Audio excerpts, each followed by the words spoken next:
Okay, welcome back. This is James Possible, and we're working on doing some basic data analysis in Excel with data that we've exported from MetaTrader 4. This is where we left off, and what we were looking at are trending candle trends, short candle trends, where we have the same directional candle occurring one after the other. So we have a string of 8 candles in this particular case. The formula that we did, we were looking for values where we had 5 matching directional candles in a row minimum, and you can see so this one, the first one we found was 8. We marked it at 5, but it went all the way to 8. And so if we just go here and mark it, there's the whole range. And we can do the same thing that we did last time. All these are -1, which means what?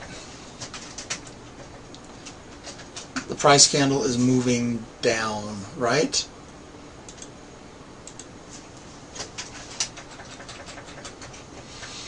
And so let's figure this out. There's the open, L open, minus the close, which is on the last candle in that range, divided by 10, and there we go. So we have a 25 pip, 26 pip range that occurred over 8 M15 candles.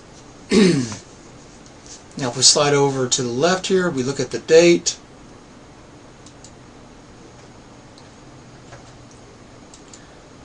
You can see 12/20, and the time was 7, and this time here is chart time, not local time. I think I mentioned that. Remember, when we look at the chart, I have chart time on the left and I have local time on the right. So let's go ahead and look at that. So 12/20/07, since it was 7.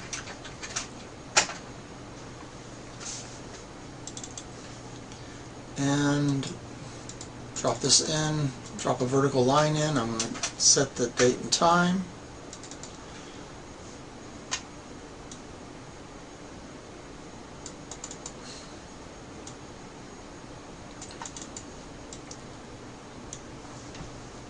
And then if we take our measurement from the high down to the low, 26 pips, so roughly in the same area, so 25.9, oops, sorry.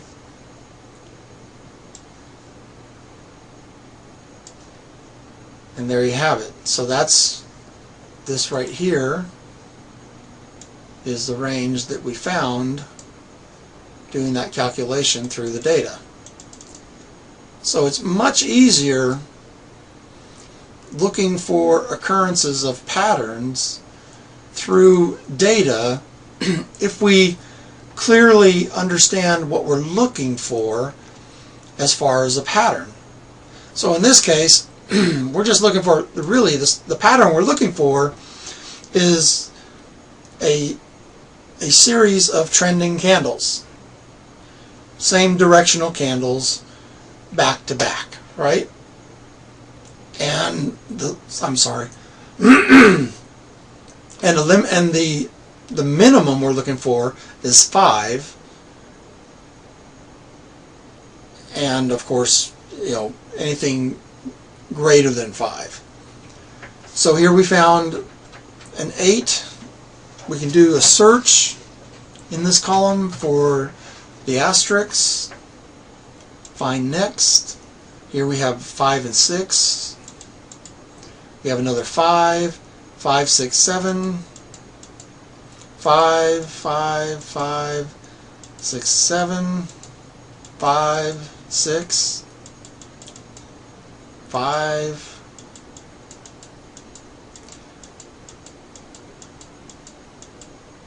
A lot of 5s and 6s, right? A lot of 5s. Look at that. Now here we have all the way to 9. So I'm going to mark that. And wow, once again, the direction is down.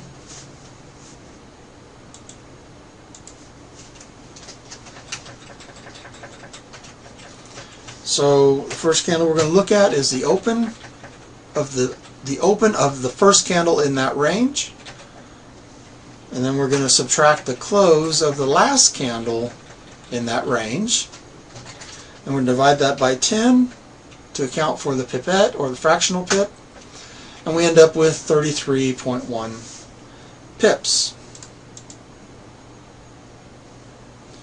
And if we just highlight this, we just slide over here, and this is January 8th at 1 chart time.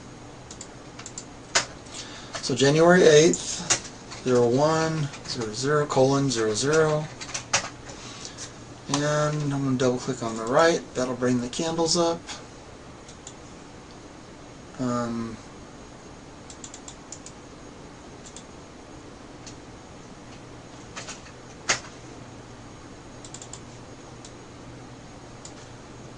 Draw a box around it. Okay, and there's the range that we were looking at. Let's see if I can stretch it out a little bit. There we go.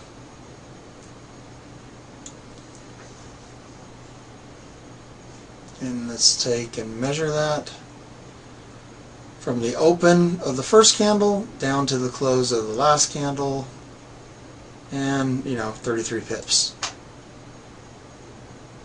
Let's see how easy it was to find that range just looking through the data. So Control F, let's see if we can find some more. A lot of 5s and 6s. There's a 7. Let's go ahead and look at the 7. Again, interesting. It's moving down.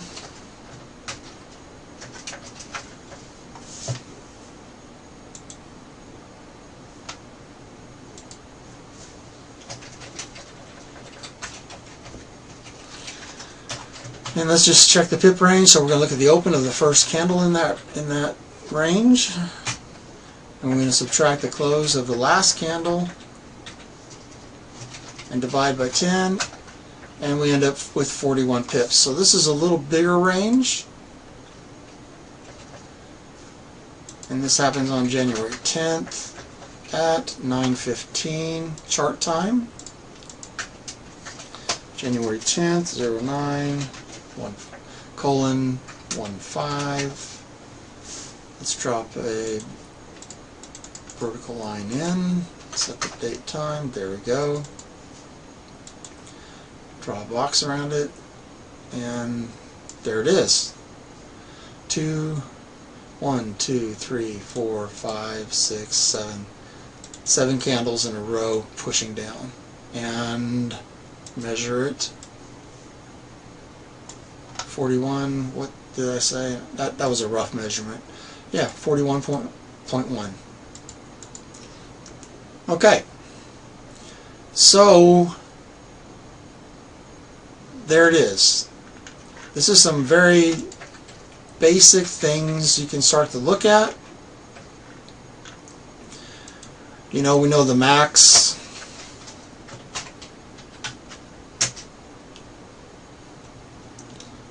The max was 10 in a row.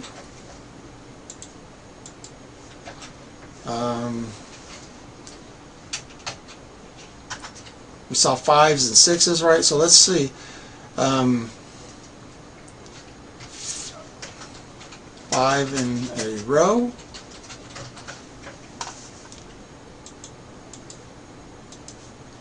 Let's see what that looks like.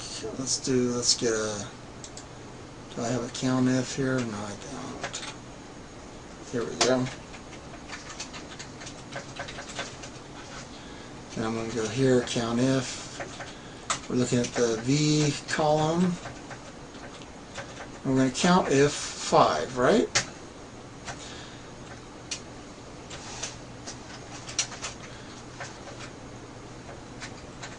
Six,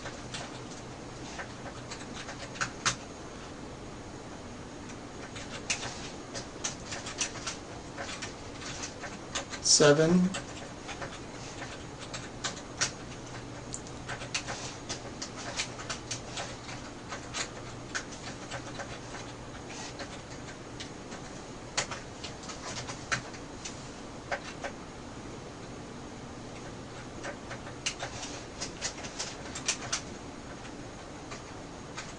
9,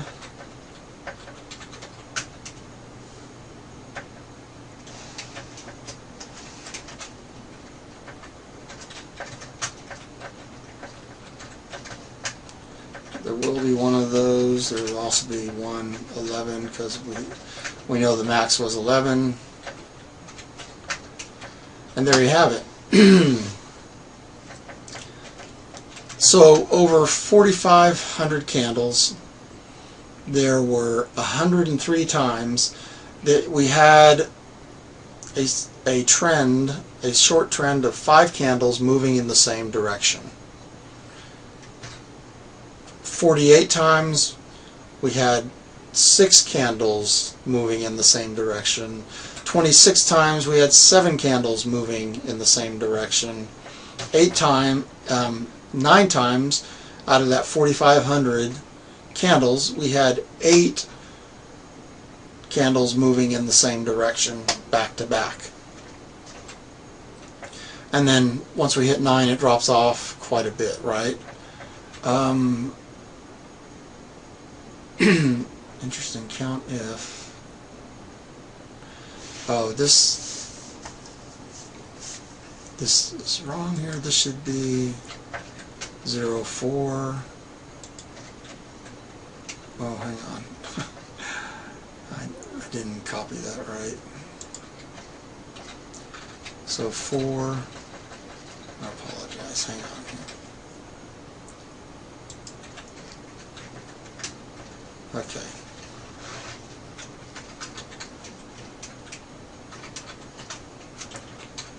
Zero.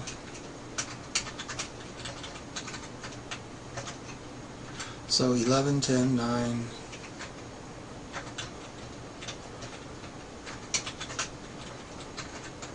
My range was wrong.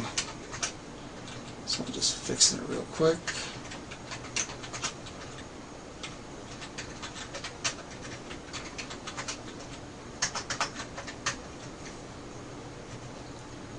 Max, that range is correct.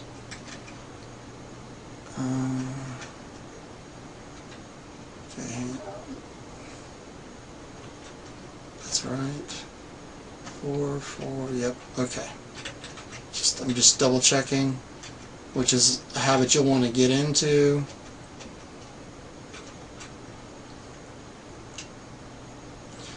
Okay, so this was a real quick, like I said, a simple, basic analysis, nothing fancy, but it does start to give you a feel for what you might expect with this particular pair, right? Now, the more data you add to this, the more data you look at, the more, the greater, the more significant your analysis will be. Because now, the more data you analyze, the more you're going to be using the law of large numbers. Okay? So there's going to be one more video, I believe. So I'm going to stop here. Again, this is James Possible. Thank you so much for joining me. Please leave your comments and questions below. I will respond and answer them as quickly and to the best of my ability. And for now, this is it. I'll see you on the next video. Thank you.